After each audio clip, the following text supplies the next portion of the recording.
Hi Porsche 917 fans, it's May 2nd. I'm not going to do a video of the update of the 917 because it's just going to be more wiring. So I have this file with a bunch of pictures from the 3 cars I built, and I'm going to show you that. They're in random order, so I'll just explain as I go. This is the modern Formula 1 car I built for the street. I put this metal plate behind the steering wheel with all the controls you need to drive the car. This black plate in the back here is a Summit Racing DOT approved digital dash.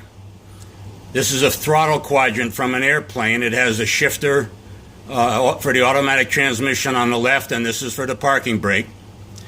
This is a Cadillac XLR engine, transaxle, and suspension in the car.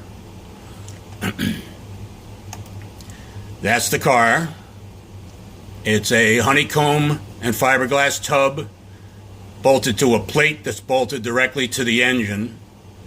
That's my 1963 Jaguar Mark 10 that I bought to make a rat rod out of, but I had to sell that because I just had too much to do.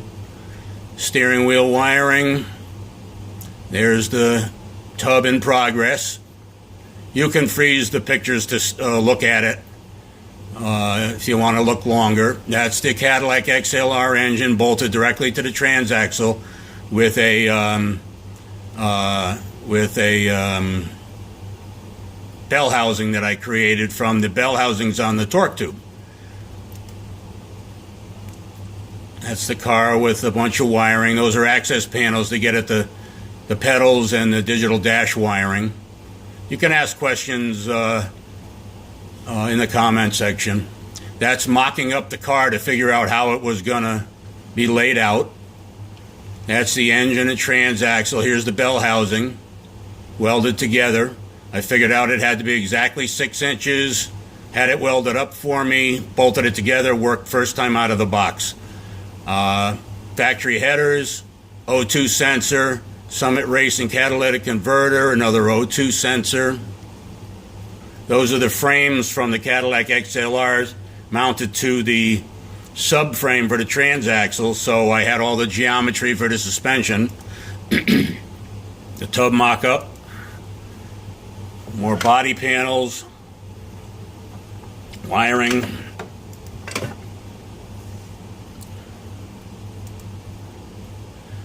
That long wire is because the steering wheel can be removed to put over the top of the windshield so you can get in and out. There's the Cadillac suspension, and it has a Porsche 911 steering rack. That's the exhaust system for the Can-Am car to the 2 Subaru engines. I designed it and had somebody fabricate it. This is taken from the kitchen window of my apartment in my 3-family house, which shows a bunch of toys. I ended up having to sell both these bikes, that bike, the Formula 1 car, the Lemans car is out and back, which you'll see later. I miss my house. That's the beginning of the Can-Am car right there. A table with a piece of sheet metal and some tubings for the engine compartment.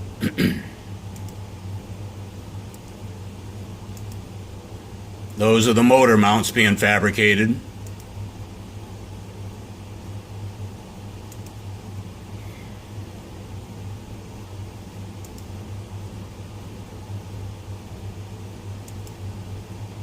That's the chassis all made and painted aluminum.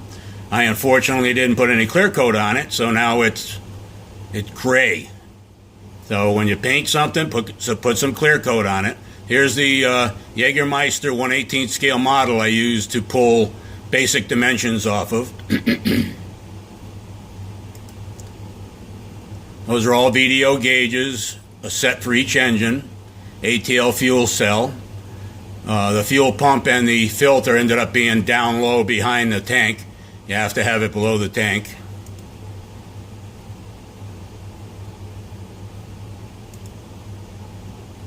Did this all in one bay of a 3-car garage because my tenants were using the 2 other bays for a while until I kicked them out.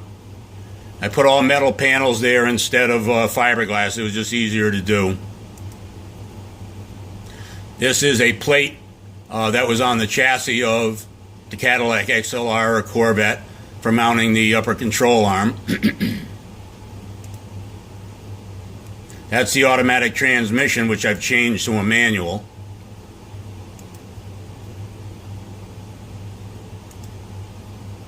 I used electrical conduit, plastic conduit, to bend and shape to make a frame for the body. This is the mesh that masons use to do plaster work, which I could even manipulate into 3 dimensions. That's a wood mock-up of the engine cover.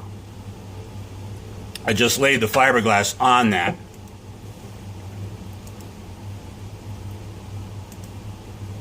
That's the metal plate for the Formula One car. The tub goes on the backside. These are the motor mounts for the engine. And this clip and this clip with a triangular piece bolted the engine right to these plates, just like the Formula One cars. That's the body last fall in the condition it was when I left it. I'm probably going to finish and paint it. That's the tail for the Lemans car. It's the 1991 winning car's tail. And that's the body. Never worked in fiberglass before. Made it from scratch. It's got an aluminum tube chassis.